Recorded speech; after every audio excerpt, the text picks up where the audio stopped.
You know, the jokes and the memes, family, the unrealistic physics, the insanely confusing timeline, interesting titles, and all of Tokyo Drift. But damn it, man. God damn it. This shit is addicting to watch as car crash compilations on YouTube at 3 AM. And the thing is, I used to hate these movies. I actually like the 6th one a lot, but that's about it. And I thought they were just too over the top, and I just couldn't connect to them on an emotional level and just didn't really get all the hype. Now, let me confess something real quick. Just between you and me, okay? I love the Michael Bay Transformers movies. Fucking sue me. Now, how is that relevant? Well, I kept hearing people compare the two franchises together, and I didn't really see it at first. But then I saw a few more scenes from the franchise, and I could see where the comparisons are for sure. But I still wasn't convinced. So a few years ago, all the Fast and Furious movies were on Netflix, and I decided if I'm really gonna hate on a franchise that I've only seen 2 movies from and a few clips of, I should probably put on my big boy pants and sit down and watch all of them, so I can form a true opinion of the franchise. So that's exactly what I did, and let me tell you how I felt.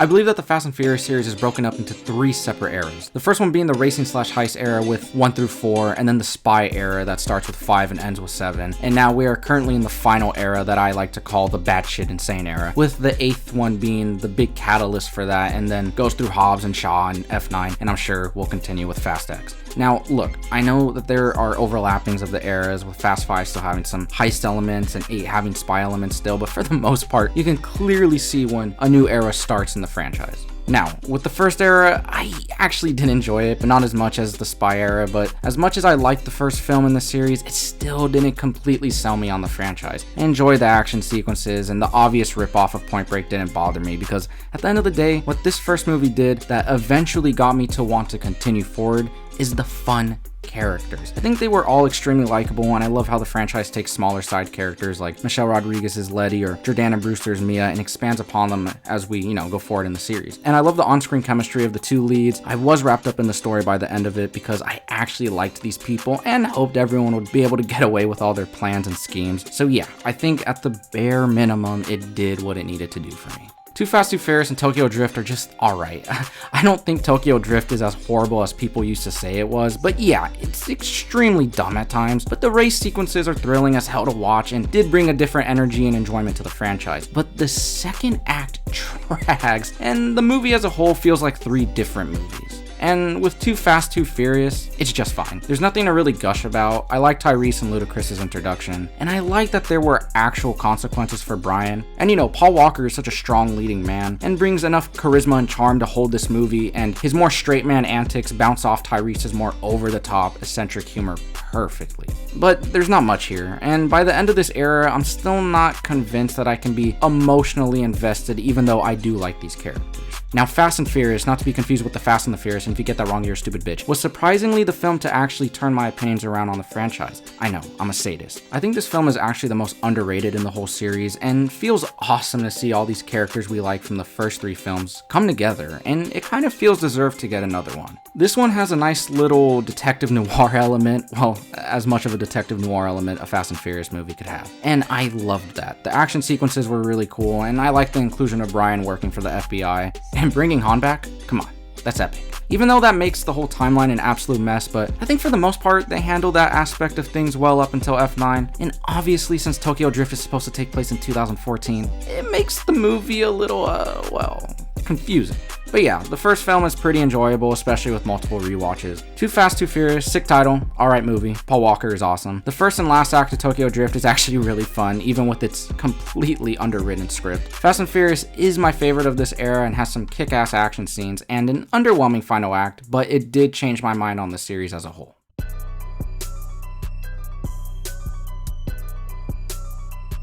Fast 5, man, you already know. The action scenes are balls to the wall crazy without being too over the top and respect the rules of physics. The Rock shows up with his glistening ass, goatee, and an undersized shirt, and fully brings all the first 4 films together perfectly, and begins to find exciting ways to have these characters in situations that they shouldn't be in and aren't used to.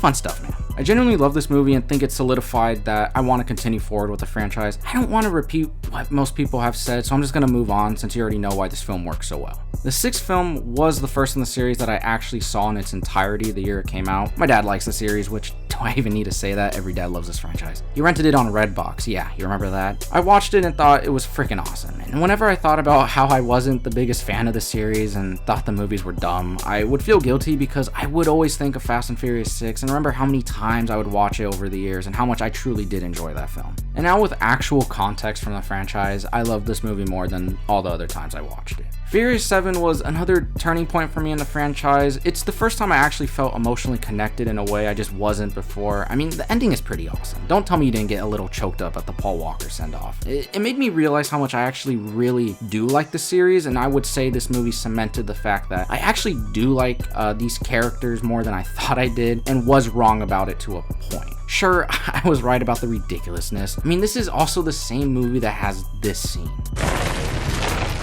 Thing about street fights, the street always wins. So yeah, I mean, there's still some outlandishly goofy ass shit, but by the end of this era, I did fall head over heels for this series. I am enthralled by the action even when it is a bit unrealistic, and I had to suspend belief, but I did also find myself engrossed with the stories and the characters to the point where I finally understood why people love these films. It's like my third eye opened up and everything just clicked. Life-changing experience, man. 10 out of 10.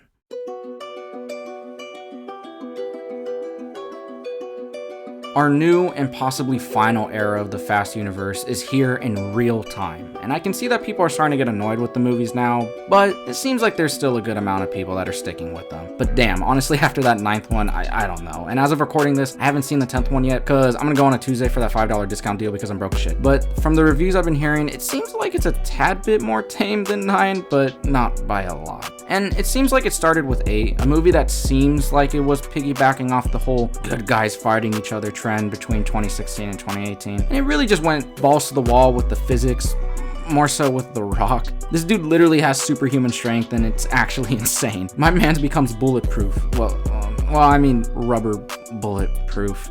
Rubber bullets. Big mistake. But honestly, I really like Fate of the Furious and Hobbs and Shaw. Yeah, there are some elements that are too goofy with regards to Fate of the Furious. The first act of the movie has some really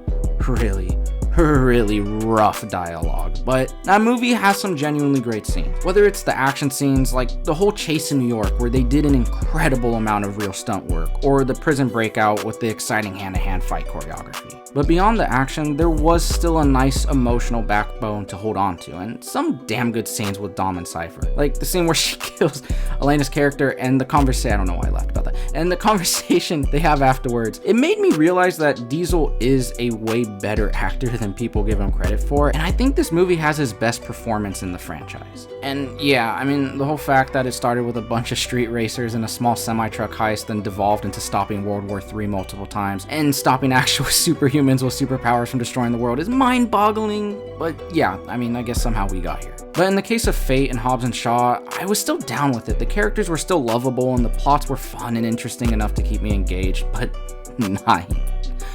Oh, 9. Now, everyone already knows why this movie isn't the most well-received, so I won't really rehash anything everyone else has already said for too long. F9 is just too much crazy, the runtime is way too long, the plot, in all honesty, I barely remember. The emotion was not there at all, and the worst crime about this movie that I hear nobody talking about is the characters just aren't as likable as they usually are, and the performances weren't as strong as in previous films overall. And yeah, not having The Rock in this movie made it feel like something was missing, and honestly, I just found myself bored with it. And you know, go ahead and say whatever you want about these movies, you usually aren't bored.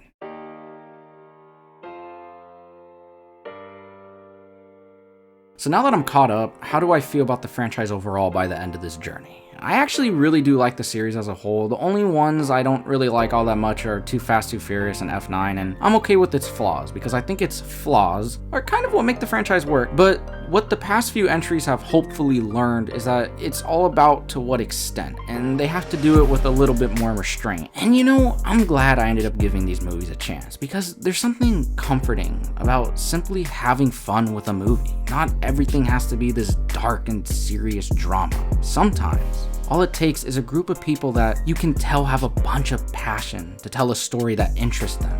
And sometimes that passion and that drive to make entertainment seeps through the screen and cheers people up.